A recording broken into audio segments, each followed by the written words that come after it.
Penjajahan di Asia Tenggara bermula pada sekitar abad ke-15 apabila Portugis menancapkan kuasanya di Melaka pada tahun 1511. Pada sekitar abad ke-18, kuasa dunia mula beralih daripada Sepanyol dan Portugal beralih kepada Perancis. Perancis mula masuk ke dalam Vietnam sekitar akhir abad ke-18 apabila Perancis bertindak membantu pemerintah Vietnam masa itu iaitu Nguyen Yên An untuk menewaskan pesaingnya iaitu Tai Son dan akhirnya menubuhkan dinasti Nguyen menggantikan pemerintahan Tai Son sebelum. Impak daripada campur tangan daripada Nguyen Yên An akhirnya telah menyebabkan Perancis mula campur tangan dalam hal-hal internal dalaman di dalam negara Vietnam. Jadi apabila berlakunya campur tangan daripada Perancis, maka bermulalah penyebaran agama Kristian di Vietnam yang telah menimbulkan ketidakpuasan hati dalam kalangan masyarakat di Vietnam. Antara tindakan yang telah dilakukan oleh pemerintah Vietnam pada ketika itu iaitu dengan melakukan pengusiran mubalik Kristian. Impak daripada pengusiran mubalik Kristian ini telah menyebabkan pemerintah Perancis berasa marah dan akhirnya telah turun tangan melalui kaedah ketenteraan dan telah memicu perjanjian Saigon dan akhirnya menyebabkan keseluruhan Vietnam pada ketika itu telah ditakluk dan dijajah sepenuhnya oleh Perancis pada waktu itu. Antara bibit awal penjajahan Perancis di Vietnam iaitu sekitar tahun 1874, Vietnam secara rasminya telah menjajah Vietnam pada waktu itu.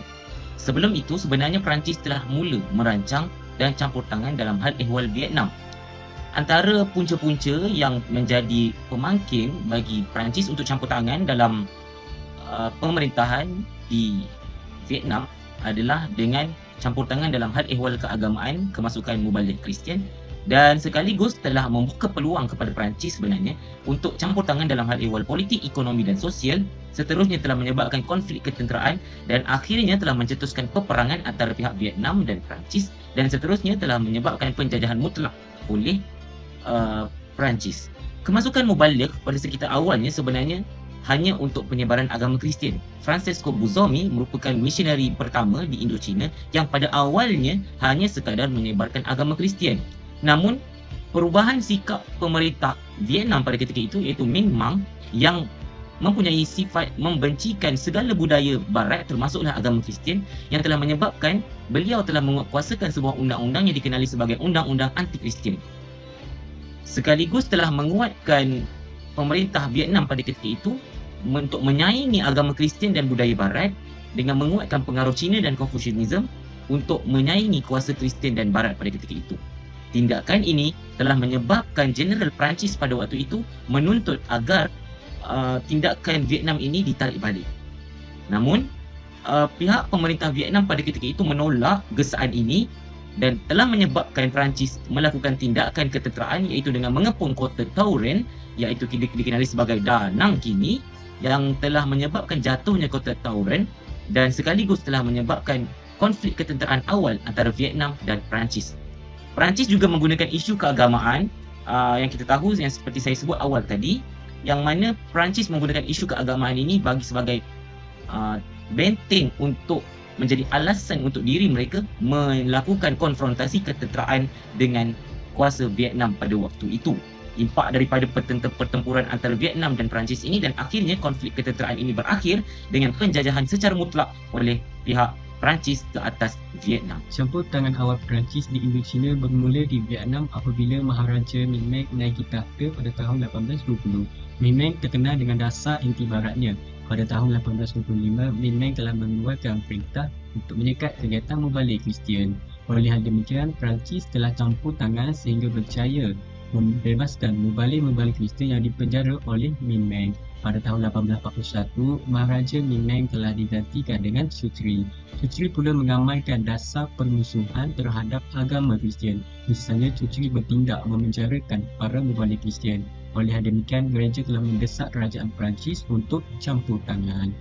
Jadi, dalam tahun 1845, Perancis campur tangan di Tauren untuk membebaskan mubalik Kristian di Cochin, China. Dalam tahun 1847, Akhirnya, Perancis berjaya memaksa Maharaja Churchill turun daripada takhta dengan melancarkan serangan. Tuduk telah menggantikan Churchill. Tindakan Tuduk juga telah yang menjalankan dasar penindasan terhadap mubalik-mubalik Kristian telah membawa kepada termeterainya perjanjian di Saigon. Pada 20 Julai 1857, seorang paderi telah dibunuh dengan kejam oleh Tuduk di wilayah Tonkin. Perolehan demikian, Perancis melakukan ekspedisi ketenteraan pada tahun 1858 sehingga berjaya merampas Owen. Kemarahan ini telah menandakan fasa pertama penaklukan Indochina oleh kuasa Perancis. Pada bulan Februari 1859, Laksamana de Genoa telah memutuskan untuk berundur dari Tonkin dan berlayar ke wilayah selatan Vietnam, iaitu Saigon, untuk merebut kawasan sumber beras dan dapat menguasai Saigon pada tahun 1859.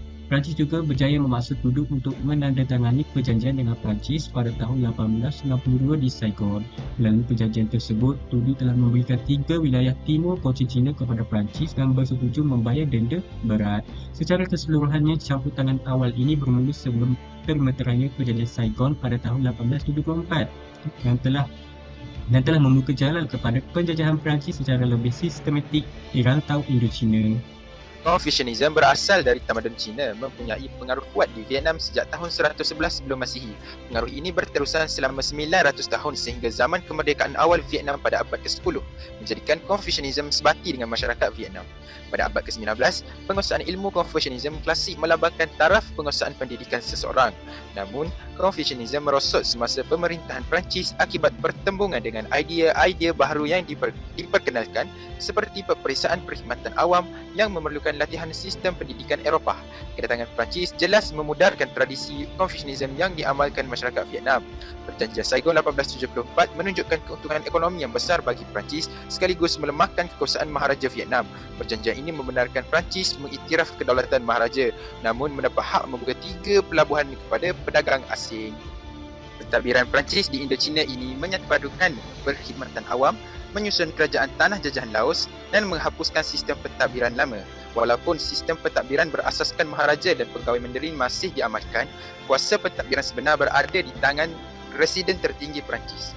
Ini menyebabkan peranan jawatan asal golongan istana dirampas oleh Perancis sekaligus mengubah lanskap pentadbiran di Indochina.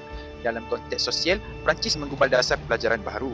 Sekolah kebahasaan Perancis pada mulanya bertujuan melatih jurubahasa, tetapi selepas 1879, lebih banyak sekolah dibina untuk mengembangkan asimilasi Perancis. Masyarakat cenderung menghantar anak-anak mereka ke sekolah ini kerana ia meningkatkan kedudukan sosial, menyebabkan sekolah kampung tradisional akhirnya lenyap. Perjanjian Saigon ditandatangani pada 1874 di antara Perancis dan dinasti Nguyen Vietnam selepas beberapa konflik bersenjata, menandakan permulaan penguasaan Perancis ke atas wilayah Indochina, khususnya Cochinchina iaitu selatan Vietnam. Perancis menggunakan alasan melindungi membalik Katolik dan kepentingan perdagangan untuk campur tangan di Vietnam, mengambil kesempatan daripada dasar keras pemerintah Vietnam terhadap membalik. Dalam perjanjian ini, Vietnam secara rasmi mengiktiraf kedaulatan penuh Perancis ke atas Cochinchina, manakala Perancis berjanji memberi perlindungan ketenteraan dan melepaskan tuntutan pampasan perang. Perjanjian ini juga membuka Sungai Merah dan beberapa pelabuhan utama untuk perdagangan antarabangsa serta membenarkan penempatan konsul Perancis di pelabuhan-pelabuhan tersebut. Kemboja pada abad ke-19 merupakan negara yang lemah dan menjadi rebutan Siam dan Vietnam. Raja Norodom I yang menaiki takhta pada 1860 mencari perlindungan Perancis untuk mengekalkan kedaulatan. Pada 1863, Perjanjian Protectorate ditandatangani yang mengiktiraf Kemboja sebagai negara Protectorate Perancis dengan kuasa sebenar telah dipegang oleh Residen Jeneral Perancis, manakala raja hanya sebagai simbol. Siam akhirnya mengiktiraf status ini pada 1867 selepas perjanjian dengan Perancis, melepaskan hak ke atas Kemboja sebagai pertukaran wilayah. Pada 1887, Kemboja dimasukkan ke dalam Kesatuan Indochina di bawah penguasaan Perancis bersama Vietnam dan Laos. Dengan pentadbiran dikotai oleh pegawai Perancis dan raja hanya berperanan sebagai simbol sahaja. Penguasaan Perancis di Laos bermula pada penghujung abad ke-19 sebagai sebahagian usaha memperluas empayar kolonial di Indochina. Sebelum itu, Laos terdiri daripada beberapa kerajaan kecil yang berada di bawah pengaruh Siam. Perancis mengambil peluang selepas konflik dengan Siam untuk mengukuhkan pengaruhnya melalui perjanjian Franco-Siam 1893 yang telah memaksa Siam menyerahkan wilayah di timur Sungai Mekong kepada Perancis. Perancis menggunakan alasan wilayah tersebut berada di bawah pengaruh Vietnam dan mengancam tindakan ketenteraan untuk mendapatkan kawalan. Walaupun Raja Siam menentang, Tekanan Perancis dan ketiadaan sokongan British telah memaksa Siam akur dan menandatangani perjanjian tersebut yang menyebabkan mereka menyerahkan sebahagian wilayah Laos kepada Perancis. Kesimpulannya, Perancis tiba di Vietnam pada akhir abad ke-18, menawarkan suaka politik kepada Nguyen Anh.